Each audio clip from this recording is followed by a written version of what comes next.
Rainwater collection. So this is something that I've really enjoyed performing rainwater harvesting. My first rainwater harvesting design was back in 1999. I got a call from a landowner in Skagit County who had a situation where they were looking at a well on their property that was going to be extremely expensive and a very, very low likelihood that they were going to get water. They were next to a quarry. The quarry was dry, tens of feet down, and they were looking at solid rock, and they were looking at an extremely expensive well. And so they asked if we could supply this home with water via rainwater collection. And the house was on the reservation, so we were able to work with the tribe and the Indian Health Service to permit that. So rainwater collection is not a new idea. This has been practiced for centuries by humans to collect water for human use, process by which water evaporates and becomes rain as nature's big distillation process, and provides a very high quality of water falling on us that is almost ready for direct consumption. And so this is a very old idea. Adapting that very old idea to our modern urban environment and creating systems that are reliable and meet our health and safety needs is really the key, and that's what we're going to talk about. So within rainwater collection, it's really important to get our terms right off the bat. There's rainwater is sometimes called gray water, and there's a big kind of a informal mixing of terms, in my opinion. So I think it's very, very important in this setting to define what it is we're talking about. So right off the bat is reclaimed. Reclaimed water is wastewater effluent that has been treated for reuse. There's guidelines for the reuse of reclaimed water, and that's treated wastewater effluent. And there's various classes, and those classes can be used for everything from street sweeping to irrigation to toilet flushing to sewer main jetting to, there's a whole range of uses. And then there's gray water. And gray water is also has a definition with the Department of Health. Dark gray water includes kitchen sink and other sources that increase the contamination. And then there's light gray water, which is more from showers and laundry, though there's some debate on that if you're laundering baby diapers, there could be coliforms and so forth. What we're here to talk about is rainwater, and rainwater is very specifically the water that runs off of a roof. It's not general site runoff. It's not water collected off a parking lot. This is water that is collected off of a roof. And that is important, you'll see, for a couple of reasons. I just really encourage us all to adopt that terminology and to not refer to collected rainwater as gray water, which happens with some frequency on projects I'm part of. The benefits of rainwater harvesting are great, in my opinion. The water is delivered to our site free of charge and very clean, and delivered up high on our site, so it's ready to be caught and collected. It's a tremendous asset. Doing that cost effectively is the trick. There are a tremendous amount of benefits. There's a whole realm of benefits around resiliency. Having stored rainwater on our site is a huge asset in the event of an earthquake. Having a reliable water stored at your site could have huge benefits for maybe some shelter-in-place time. That in particular at schools are a great opportunity to collect rainwater because you have children there. The school year runs approximately on the water time.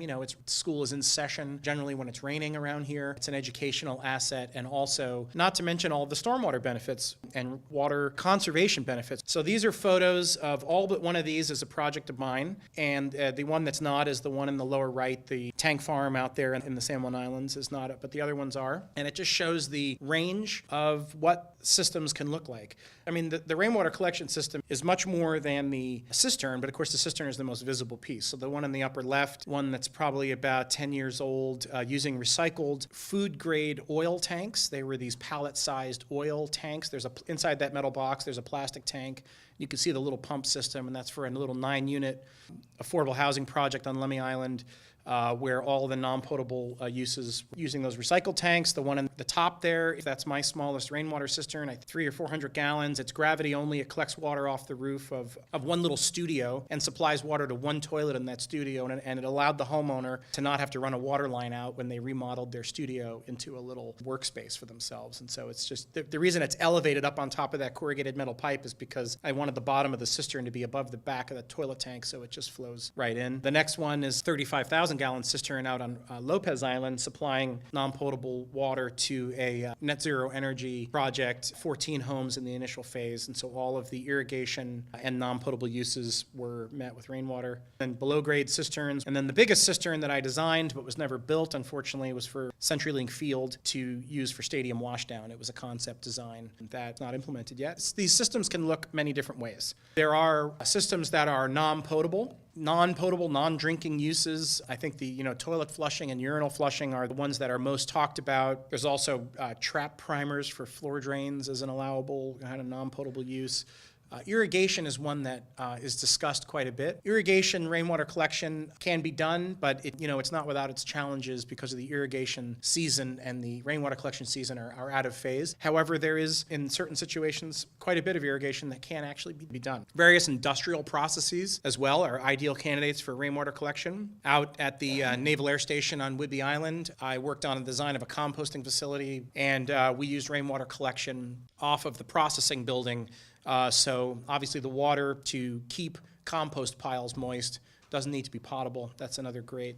So there are a series of industrial processes. Water features is another, topping off. And another one, cooling tower makeup water. So this is water that is used in cooling towers, mostly in the urban environment. Cooling towers have a huge evaporative loss and can be used for rainwater collection. Some of that other mechanical sources sometimes can be a reuse source, like condensate blowdown, and those systems can be used for reuse. And then there are potable systems. Many jurisdictions allow potable use of rainwater as the sole source of water for a new single-family residential project. Potable use on a commercial scale is not currently easily done. The reason for that, when you have a commercial building and you have unrelated people coming to that building and using the water supply, that's a public building. It needs to be a public water supply for projects over a certain size. So most commercial projects would fall into that category. And so when you have unrelated persons coming to a place to use the drinking water, currently the Group A, Group B water system process in Washington State does not easily allow rainwater capture. That may shift over the next few years. Bullitt Center, being the only one who has gone through that process, and there's a whole host of issues. Single-family residential, most jurisdictions, sole source of water, so you can use rainwater collection and not have a well, is happening with greatly increasing frequency in many, many jurisdictions. So systems can be pumped or gravity. Most systems I work on are pumped.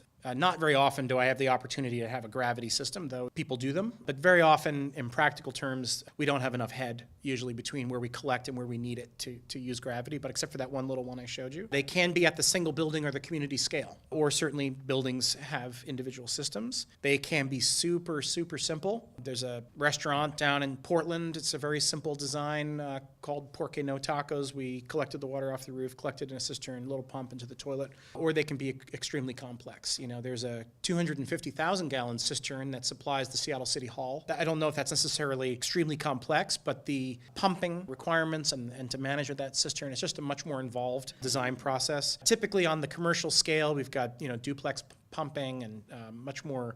The controls are usually more complicated. The most exciting thing for me is really hybrid stormwater systems, and I think that this is an area of great potential, where we can, instead of having rainwater system over there and our stormwater system over there. So starting right off with the components of the system, right? Starting right at the top, we've got our roofing materials. And so for potable systems, we absolutely prefer powder-coated metal roofing as the preferred. It's going to give us a nice clean surface without anything growing on there. However, others can be considered. The Department of Ecology conducted roof water runoff quality testing, not for the purposes of rainwater collection, but for the purposes of stormwater management and water quality. And the results of those are online. And in general, they show that the roof water quality coming off even asphalt shingles, while not preferred for potable collection, is done, and that the pollutant loading is not out of bounds, and that it's something that certainly can be managed with filters. However, prudent design would tell us not to use asphalt shingles if we're going to create a potable design. But I also have a project up in Whatcom County where a homeowner bought a house. The well was installed. They went to move in, and the well just didn't produce. The well driller, I don't know what happened. It was a shared well with the neighbor, and so they had a house, they were constantly fighting with their neighbor for a trickle out of this well. And they had asphalt shingles, and we were able to retrofit a rainwater collection system on that house. It can be done. The Uniform Plumbing Code does address many of these issues. Direct you to Appendix K. We're only going to a certain level of depth here with detail of the code. In the last 5 years, this all has changed. There didn't used to be a plumbing code that really addressed rainwater. Certainly the ecology interpretive statement on water rights hadn't yet been passed, and rainwater collection was a pretty constrained practice, and it is becoming a much more common practice than it was even a few years ago, now that it's addressed in the code. But we really do not want to be using wood roofing materials. Wood roofing materials just too porous, just too many opportunities for things to grow in there that we don't like. It's not a clean surface. Lead flashing, absolutely not. That would be directly soluble and go into our bodies.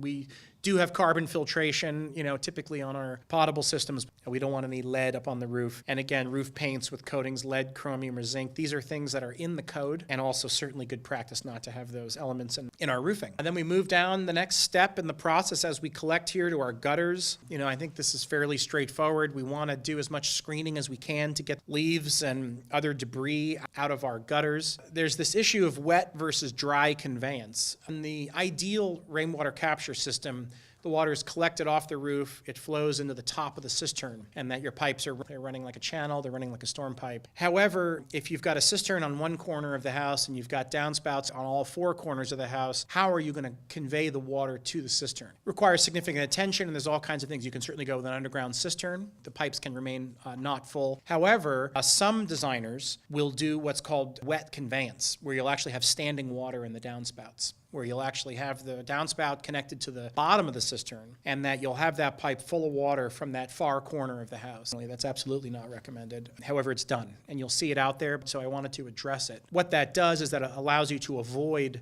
having the next bullet, which is a sump. That's the proper way to collect where you cannot convey, is to have a sump pump that's on a demand basis. And ideally, we want to minimize the pieces of mechanical equipment in our system for maintenance. However, that's the reality, because freeze protection is the key. If we have downspouts with standing water in them, we've got a freeze threat. So designers who do use wet conveyance will often put in a little system, where basically you have a valve. You shut the valve to the cistern off, and then you open another valve and you drain out the cistern in times of freezing weather, which is a pretty impractical thing to rely on, in my opinion. If you absolutely have no other choice, that's what you would do. Because what if you're not home and it freezes? So we want to make sure that in our collection system, we do not have freezing problems.